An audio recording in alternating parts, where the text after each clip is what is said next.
ओम नमः शिवाय।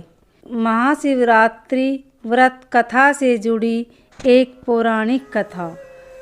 एक बार चित्रभानु नामक एक शिकारी था। पशुओं की हत्या करके वह अपने कुटुंब को पालता था। वह एक साहूकार का ऋणी था, लेकिन ऋण समय पर न चुका सकने पर क्रोधित साहूकार ने उसको शिव मठ में बंदी बना लिया। संयोग से उस दिन शिवरात्रि थी। बंदी रहते हुए शिकारी मठ में शिव संबंधी धार्मिक बातें सुनता रहा। वहीं उसने शिवरात्रि व्रत की कथा भी सुनी।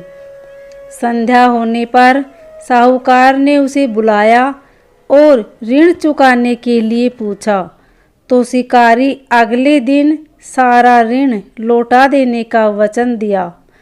साहूकार ने उसकी बात मान ली और छोड़ दिया। शिकारी जंगल में शिकार के लिए निकला, लेकिन दिन भर बंदी गृह में रहने के कारण भूख और प्यास से व्याकुल था। सूर्यास्त होने पर वह एक जलाशय के समीप गया और वहां एक घाट के किनारे एक पेड़ पर थोड़ा सा जल पीने के लिए लेकर चढ़ गया। लेकिन क्योंकि उसे पूरी उम्मीद थी कि कोई न कोई जानवर अपनी प्यास बुझाने के लिए यहाँ जरूर आएगा, वह पेड़ बेलपत्र का था और उसी पेड़ के नीचे शिवलिंग भी था, जो सूखे बेलपत्रों से ढका होने के कारण दिखाई नहीं दे रहा था। शिकारी को उसका पता न चला। भूख और प्यास से थका वो उसी मचान पर बैठ गया। मचान बनाते समय उसने जो टहनियाँ तोड़ी थी वे संयोग से शिवलिंग पर गिरी। इस प्रकार दिन भर भूखे प्यासे शिकारी का व्रत भी हो गया और शिवलिंग पर बेलपत्र भी चढ़ गई। एक पहर रात्रि बीत जाने पर एक गर्भिणी मिर्गी तालाब पर पानी पीने पहुंची। शिकारी ने धनुष पर तीर चढ़ाया। जो ही प्रत्यंचा खींची, उसके हाथ के छक्के से कुछ पत्ते एवं जल की कुछ बूंदें नीचे बने शिवलिंग पर गिरी और अनजाने में ही शिकारी की पहले पहर की पूजा हो गई। मिर्गी बोली, मैं गर्भिणी हूँ, शीघ्र ही प्रसव करूँगी। तुम एक साथ दो जीवों की हत्या करोगे, जो ठीक नहीं है। मैं बच्चे को जन्म देकर शीघ्र ही तुम्हारे समक्ष प्रस्तुत हो जाऊंगी, तब मार लेना। शिकारी ने प्रत्यंचा ढीली कर दी और मिर्गी जंगली झाड़ियों में लुप्त हो गई। कुछ ही देर बाद एक और मिर्गी उधर से निकली। शिकारी की प्रसन्नता का ठिकाना न रहा। समीप आने पर उसने धनुष पर बाण चढ़ाया। कुछ बेलपत्र नीचे शिवलिंग पर जा गिरे और अनायास ही शिकारी की दूसरे पहर की पूजा हो गई। तब उसे देख मिर्गी ने विनम्रता पूर्वक निवेदन किया कि मैं थोड़ी देर पहले ऋतु से निर्वित हुई हूँ, कामातुर गृहिणी हूँ, अपने प्रिय की खोज में भटक रही हूँ। मैं अपने पति से मिलकर शीघ्र ही तुम्हारे पास आ जाऊंगी। शिकारी ने उसे भी जाने दिया। 2 बार शिकार को खोकर वह चिंता में पड़ गया। रात्रि का आखिरी पहर बीत रहा था। तभी एक अन्य मिर्गी अपने बच्चों के साथ उधर से निकली।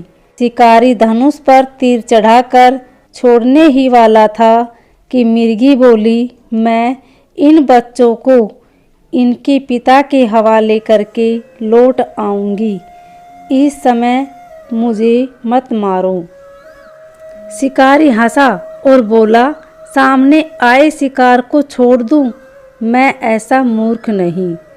इससे पहले मैं 2 बार अपना शिकार खो चुका हूँ।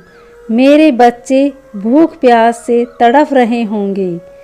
उत्तर में मिर्गी ने फिर कहा, जैसे तुम्हें अपने बच्चों की ममता सता रही है, ठीक वैसे ही मुझे भी इनकी फिक्र है। इसलिए सिर्फ बच्चों के नाम पर मैं थोड़ी देर के लिए जीवनदान मांग रही हूँ। मेरा विश्वास करो, मैं इन्हें इनके पिता के पास छोड़कर तुरंत लौटने की प्रतिज्ञा करती हूँ। मिर्गी का दीन स्वर सुनकर शिकारी को उस पर दया आ गई। उसने उस मिर्गी को भी जाने दिया।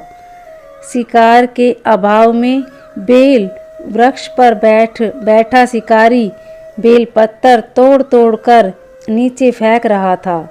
उसकी तीसरे पहर की पूजा भी स्वतः ही संपन्न हो गई। पो फटने को हुई तो एक हष्ट-पुष्ट मृग उसी रास्ते पर आया। शिकारी ने सोच लिया कि इसका शिकार वह अवश्य करेगा।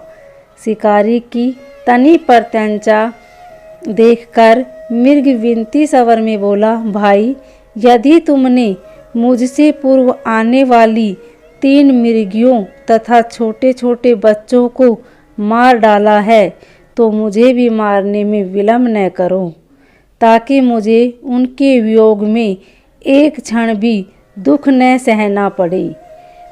मैं उन मृगियों का पति हूँ।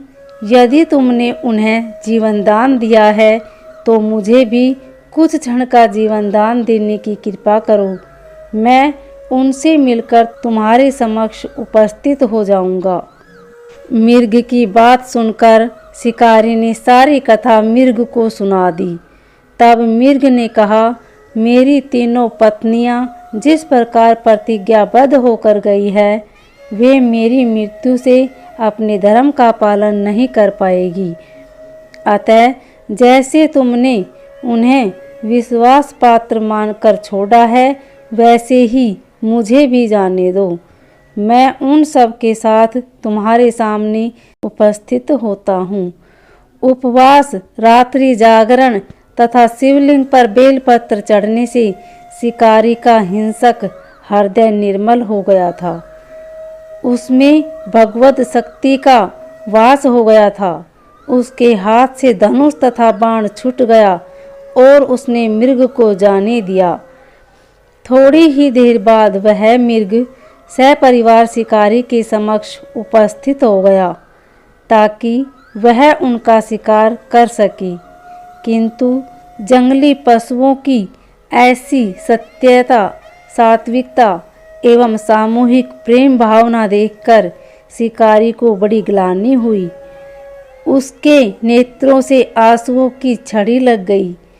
उस मृग परिवार को न मारकर शिकारी ने अपने कठोर हृदय को जीव हिंसा से हटा सदा के लिए कोमल एवं दयालु बना लिया। देवलोक से समस्त देव समाज भी इस घटना को देख रहे थे।